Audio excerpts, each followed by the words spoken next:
Hello, everyone. Thank you so much for your well wishes in regards to laying my grandmother to rest today. 91 years, and what a full life. I walked out of that amazing homegoing designed to do more, designed to serve more. How can I help more people heal the hurt? Heal the hurt so that they too can get clarity, so they can live on their purpose, through their purpose, and have the life they love and get the love that they want.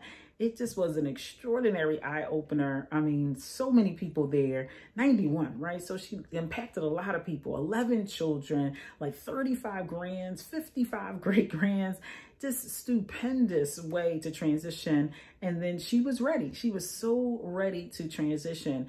I recall seeing her this past year as I went by, as well as so many of us stopped by her house just to say hello and sit with her for a few hours. And I remember when I arrived and she looked at me and her lip quivering and her eyes full of tears. And she said, "It's just so much to say, but I just don't have the words to say it, Tanikia."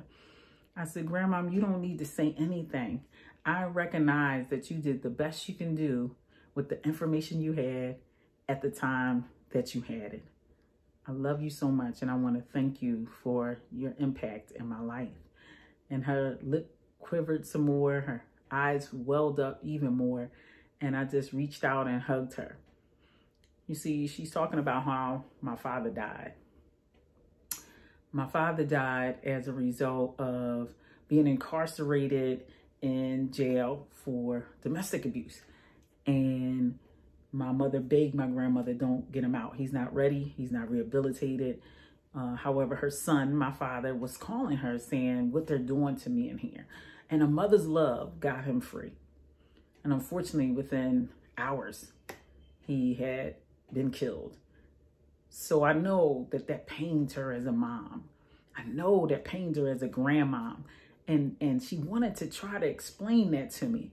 But at her ripe age of 90 at the time, she just couldn't get it out and couldn't really explain it. And at that point, I really felt there was really nothing she needed to say to me. I get it now that I'm a mom. I get it, living this life enough to know that we make the best choices we can make at the time that we made it. And it's from all this work that I've been doing about how to hear humanity, how to forgive and how to love. And all forgiveness is self-forgiveness. So being able to forgive her, how it impacted my life. And I recognize what she meant because, yes, I was angry with her when I first heard about it and was able to register it all.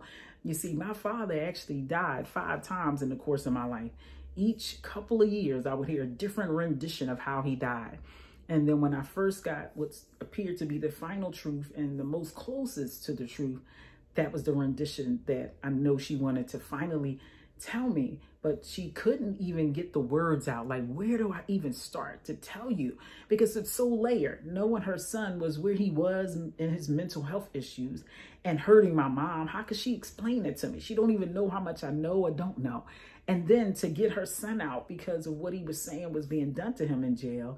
And then he ended up dead within 24, 48 hours or so. And how he died.